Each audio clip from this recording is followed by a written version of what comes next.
Hi friends, ഇന്ന് നമുക്ക് washing മെഷീനിൽ കണ്ടുവരുന്ന ഒരു കംപ്ലയിൻറ്റിനെ പറ്റി ഡിസ്കസ് ചെയ്യാം. അതെങ്ങനെ സോൾവ് ചെയ്യാമെന്ന് കൂടെ നോക്കാം. ഇപ്പോൾ നിങ്ങളുടെ വാഷിംഗ് മെഷീൻ പെട്ടെന്ന് ഓഫായി പോവുകയും അത് വർക്ക് ചെയ്യാതെ വാഷിംഗ് മെഷീനിൽ കറങ്ങാതെ വരികയും ചെയ്യുന്ന സമയത്ത് അത് മോട്ടറിൻ്റെ ഇഷ്യൂ തന്നെ ആവണമെന്ന് നിർബന്ധമില്ല. കപ്പാസിറ്ററിൻ്റെയോ ടൈമറിൻ്റെയൊക്കെ ഇഷ്യൂസ് കാരണം മോട്ടർ കറങ്ങാതാവാം. അപ്പോൾ അതെങ്ങനെയാണെന്നുള്ളത് നമുക്ക് നോക്കാം. ഇന്നത്തെ വീഡിയോയിൽ ഞാൻ ഡിസ്കസ് ചെയ്യുന്നത് ടൈമറിനെ കുറിച്ചാണ്.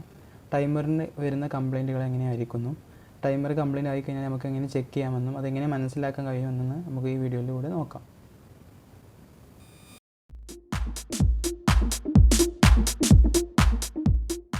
ഇപ്പോൾ ഇവിടെ നമ്മൾ ഡിസ്കസ് ചെയ്യുന്നത് സെമി ഓട്ടോമാറ്റിക് വാഷിംഗ് മെഷീൻ്റെ കേസിലാണ്. ഒരു സെമി ഓട്ടോമാറ്റിക് വാഷിംഗ് മെഷീനിൽ 2 ടൈമർ ഉണ്ടാവുക, സ്പിൻ ടൈമറും വാഷ് ടൈമറും ഉണ്ടാവും. നിങ്ങളുടെ മോട്ടർ കറങ്ങാതെ വരുമ്പോൾ ഈ സ്പിൻ ടൈമറും വാഷ് ടൈമറും നമ്മൾ ചെക്ക് ചെയ്യണം ഫസ്റ്റ്. അതിൻ്റെ ഇഷ്യൂസ് വരുന്ന സമയത്ത് മോട്ടർ കറങ്ങാതെ വരും. സ്പിൻ ടൈമർ എങ്ങനെ ചെക്ക് ചെയ്യാൻ നോക്കാം. സ്പിൻ ടൈമർ 1, 2, 3 സെറ്റ് ചെയ്ത് വെക്കുക. അത് കുറച്ച് ഒന്ന് തിരിച്ച് നോക്കുക. സ്പിൻ ടൈമർ വെറുതെ സപ്ലൈ ഒന്നും കൊടുക്കാതെ തന്നെ വെറുതെ ഒന്ന് തിരിച്ച് നോക്കുക. അത് ഓട്ടോമാറ്റിക്കായിട്ട് തിരിച്ച് ഓഫ് പൊസിഷനിലോട്ട് തിരിച്ച് വരുന്നുണ്ടോ എന്ന് നോക്കുക. അങ്ങനെ ഓഫ് പൊസിഷനിലോട്ട് തിരിച്ച് വരുന്നുണ്ടെങ്കിൽ ടൈമറിന് ഇഷ്യൂ ഇല്ല എന്നുള്ളതാണ് മനസ്സിലാക്കാൻ പറ്റുക. അതുപോലെ അതിൻ്റെ അകത്ത് നിന്നൊരു സൗണ്ടും കേൾക്കാം. നിങ്ങൾക്ക് ഇതുപോലത്തെ സൗണ്ട് ഞങ്ങൾക്ക് അതിനകത്ത് നിന്ന് കേൾക്കാം. അങ്ങനെയാണെങ്കിൽ സ്പിൻ ടൈമറിന് ഇഷ്യൂ ഇല്ല എന്ന് മനസ്സിലാക്കാൻ പറ്റും.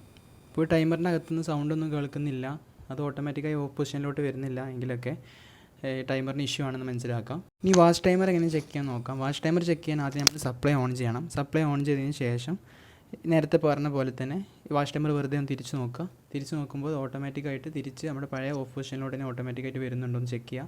അങ്ങനെ വരുന്നുണ്ടെങ്കിൽ വാഷ് ടൈമറിന് ഇഷ്യൂ ഇല്ല എന്ന് നമുക്ക് ഒരു ഒറ്റ നോട്ടത്തിൽ നമുക്ക് പറയാൻ പറ്റും. ഇനി കറക്റ്റായിട്ട് നമുക്ക് എങ്ങനെ നമ്മുടെ ടൈമറിന് ഇഷ്യൂ ഉണ്ട് എന്നുള്ളത് നമുക്ക് കൺഫേം ചെയ്യാൻ നോക്കാം. അഥവാ ടൈമറിന് ഇഷ്യൂ ആയി കഴിഞ്ഞാൽ എങ്ങനെ മോട്ടർ ചെക്ക് ചെയ്യാമെന്നും കൂടെ നമുക്ക് നോക്കാം. അപ്പോൾ വാഷിംഗ് മെഷീൻ്റെ ഈ ബാക്ക് സൈഡിലുള്ള ഈ പാനൽ ഒന്ന് ഓപ്പൺ ചെയ്യണം. ഇപ്പോൾ വാഷിംഗ് മെഷീൻ ഓപ്പൺ ചെയ്ത് കഴിഞ്ഞാൽ ഇതിൻ്റെ ബാക്ക് സൈഡിൽ നോക്കിയാൽ നമുക്ക് ഇതിൻ്റെ മോട്ടറും ഒരുപാട് വയറുകളും കപ്പാസിറ്ററൊക്കെ കാണാം. നിങ്ങൾ അതൊന്നും നോക്കണ്ട. ഈ ഒരു വാഷിംഗ് മെഷീൻ്റെ ബാക്ക് സൈഡിലായിട്ട് ഇതിൻ്റെ വയറിംഗ് ഡയഗ്രാം കൊടുത്തിട്ടുണ്ടാവും. നിങ്ങൾ വയറിംഗ് ഡയഗ്രാം ചെക്ക് ചെയ്യുക. ആ വയറിംഗ് ഡയഗ്രാം നോക്കിയാൽ അതിൽ spin timer, wash timer, supply wire, മോട്ടറിൽ നിന്ന് വരുന്ന വയറുകൾ എല്ലാ കണക്ഷൻസും അതിൽ കൊടുത്തിട്ടുണ്ട്. അതിൽ നമ്മൾ ചെയ്യേണ്ടത് സ്പിൻ ടൈമറിലോട്ട് കണക്ട് ചെയ്തിട്ടുള്ള നിങ്ങളുടെ വാഷിംഗ് മെഷീൻ്റെ അകത്ത് സ്പിൻ ടൈമറിലോട്ട് കണക്ട് ചെയ്തിട്ടുള്ള വയറുകൾ ഐഡൻറ്റിഫൈ ചെയ്യുക ചെയ്യേണ്ടത്. എന്നിട്ട് ആ 2 വയറും ഇവിടെ നോക്കിയിട്ട് ഇപ്പോൾ ഇതിൽ നോക്കിയിട്ട് വയർ ഐഡൻറ്റിഫൈ ചെയ്യുക. എന്നിട്ട് ആ 2 വയറും കട്ട് ചെയ്തിട്ട് അത് രണ്ടും കണക്ട് ചെയ്യുക. അങ്ങനെ ചെയ്തിട്ട് നമ്മുടെ മോട്ടർ സപ്ലൈ ഓൺ ചെയ്യുന്ന സമയത്ത് മോട്ടർ കറങ്ങുന്നുണ്ടോ എന്ന് ചെക്ക് ചെയ്യുക. അങ്ങനെ മോട്ടർ കറങ്ങുന്നുണ്ടെങ്കിൽ നിങ്ങൾക്ക് മനസ്സിലാക്കാം നിങ്ങൾ ടൈമറിന് ഇഷ്യൂ ആയിരുന്നു എന്നുള്ളത് മനസ്സിലാക്കാം. മോട്ടറിന് ഇഷ്യൂ ഇല്ല എന്നുള്ളതും നമുക്ക് അതിലൂടെ മനസ്സിലാക്കാൻ ഈസി ആയിട്ട് കഴിയും. അപ്പോൾ ഈ ഒരു വാഷിംഗ് മെഷീൻ്റെ അകത്ത് ഈ സ്പിൻ ടൈമറിലോട്ട് കൊടുത്തിട്ടുള്ളത് blue white and red white എന്ന് പറയുന്ന 2 വയറുകളാണ്. അപ്പോൾ ആ 2 വയറുകൾ ഐഡൻറ്റിഫൈ ചെയ്യുക. എന്നിട്ട് എന്ത് ചെയ്യേണ്ടതെന്ന് വെച്ച് കഴിഞ്ഞാൽ ആ 2 വയറും കട്ട് ചെയ്യുകയാണ് ചെയ്യേണ്ടത്. ആ 2 വയറും കട്ട് ചെയ്തിട്ട് ആ രണ്ടും കണക്ട് ചെയ്യുക. എന്നിട്ട് നമ്മൾ സപ്ലൈ കൊടുക്കുക. സപ്ലൈ കൊടുക്കുന്ന സമയത്ത് നമ്മുടെ സ്പിന്നർ കറങ്ങുന്നുണ്ടോ എന്ന് ചെക്ക് ചെയ്യുക. അങ്ങനെ കറങ്ങുന്നുണ്ടെങ്കിൽ മോട്ടറിന് ഇഷ്യൂ ഇല്ല എന്ന് നമുക്ക് മനസ്സിലാക്കാം. ഇനി ടൈമറിൻ്റെ വയർ ഐഡൻറ്റിഫൈ ചെയ്യാൻ വേറൊരു ഐഡിയ കൂടെ ഉണ്ട്. നമ്മുടെ മോട്ടറിനകത്ത് ഇപ്പോൾ ഈ ഒരു സ്പിന്നർ മോട്ടറിൽ ടൈമർ കണക്ട് ചെയ്തിട്ടുള്ളത് കോമണിലായിരിക്കും.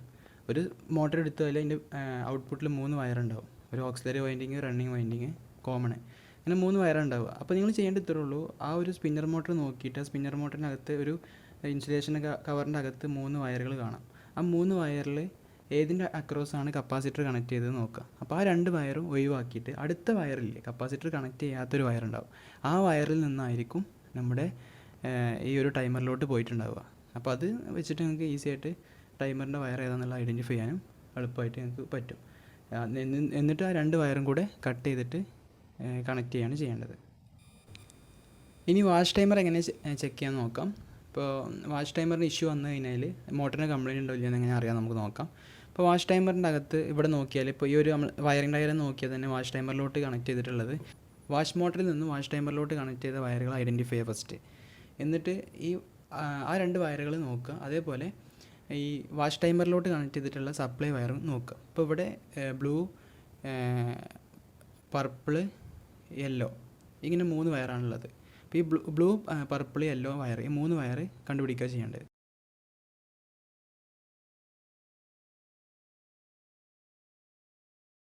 ഈ 3 വയർ കട്ട് ചെയ്യുക. എന്നിട്ട് ആദ്യം ചെയ്യേണ്ടത് സപ്ലൈ വയറായിട്ടുള്ള നമ്മുടെ സപ്ലൈ വയർ യെല്ലോ ആണ് ഇതിൽ. ഈ സപ്ലൈ വയർ ഫസ്റ്റ് നമ്മൾ ബ്ലൂവുമായിട്ട് കണക്ട് ചെയ്യുക. എന്നിട്ട് നമ്മുടെ എന്ത് ചെയ്യുക സ്വിച്ച് ഓൺ ചെയ്ത് നോക്കുക. ആ സമയത്ത് നമ്മുടെ വാഷ് മോട്ടർ ഒരു സൈഡിലോട്ട് മാത്രമായിട്ട് കറങ്ങും. എന്നിട്ട് നമ്മൾ ഈ ഒരു കണക്ഷൻ ഡിസ്കണക്ട് ചെയ്യുക. എന്നിട്ട് യെല്ലോ വയർ അടുത്ത വയർ പർപ്പിളുമായിട്ട് കണക്ട് ചെയ്യുക. എന്നിട്ട് ഒന്നുകൂടി ചെക്ക് ചെയ്ത് നോക്കുക. അങ്ങനെ ചെക്ക് ചെയ്യുന്ന സമയത്ത് നമ്മുടെ മോട്ടർ നേരെ ഓപ്പോസിറ്റ് ഡയറക്ഷനിൽ കറങ്ങണം. അങ്ങനെ കറങ്ങുന്നുണ്ടോ എന്ന് കൂടി ചെക്ക് ചെയ്യുക. അങ്ങനെ 2 ഡയറക്ഷനിലും മോട്ടർ കറങ്ങുന്നുണ്ടോ എന്ന് ചെക്ക് ചെയ്യുകയാണെങ്കിൽ അത് കറക്റ്റായിട്ട് കറങ്ങുന്നുണ്ടെങ്കിൽ നിങ്ങൾക്ക് മനസ്സിലാക്കാം നിങ്ങളുടെ മോട്ടറിന് ഇഷ്യൂ ഇല്ല എന്നും അത് ടൈമറിൻ്റെ ഇഷ്യൂ കൊണ്ടായിരുന്നു മോട്ടർ കറങ്ങാതെ വന്നത് എന്നുള്ളതും മനസ്സിലാക്കാൻ പറ്റും. ടൈമറിനാണ് ഇഷ്യൂ എങ്കിൽ അതെങ്ങനെ റീപ്ലേസ് ചെയ്യാമെന്ന് നോക്കാം. അപ്പോൾ ഇതിൻ്റെ ബാക്ക് സൈഡിൽ ഇവിടെ 2 സ്ക്രൂ ഉണ്ട്. 2 സ്ക്രൂ ഓപ്പൺ ചെയ്യുക. പിന്നെ ഈ ടൈമറിൻ്റെ ഈ മുകളിലത്തെ ഈ ഒരു പാനൽ എന്ത് ചെയ്യുക, ജസ്റ്റ് ഒന്ന് തള്ളി കൊടുക്കുക. ഈ സൈഡിൽ ഒന്ന് തള്ളിയിട്ട് ജസ്റ്റ് ഒന്ന് പൊക്കി കഴിഞ്ഞാൽ നമുക്ക് ഈസി ആയിട്ട് ഇത് ഓപ്പൺ ചെയ്യാൻ പറ്റും. അപ്പോൾ അതിൻ്റെ മുന്നായിട്ട് ഈ ഒരു സൈഡ് നമുക്കൊന്ന് ഓപ്പൺ ചെയ്തിടണം. എങ്കിൽ മാത്രമേ ഇത് ലൂസാക്കി ഇട്ടെങ്കിൽ മാത്രമേ അവിടെ നമുക്ക് ഓപ്പൺ ചെയ്യാൻ പറ്റുള്ളൂ. അപ്പോൾ അതുകൂടെ ഒന്ന് നോക്കണം.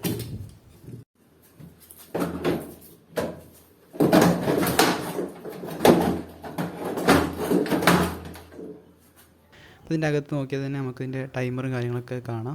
ഇത് ഈസി ആയിട്ട് നമുക്ക് എന്ത് ചെയ്യാൻ പറ്റും, സ്ക്രൂ ഒക്കെ ഉണ്ട്. സ്ക്രൂ അയച്ചിട്ട് എന്താ പുതിയ ടൈമർ ഇട്ട് കൊടുക്കുക. അപ്പോൾ നമ്മുടെ ഒരു വാഷിംഗ് മെഷീൻ സൂട്ടായിട്ടുള്ള ടൈമർ തന്നെ നിങ്ങൾ മാർക്കറ്റിൽ നിന്ന് പർച്ചേസ് ചെയ്യാൻ നോക്കുക. എന്നിട്ടത് റീപ്ലേസ് ചെയ്ത് മാത്രം മതി.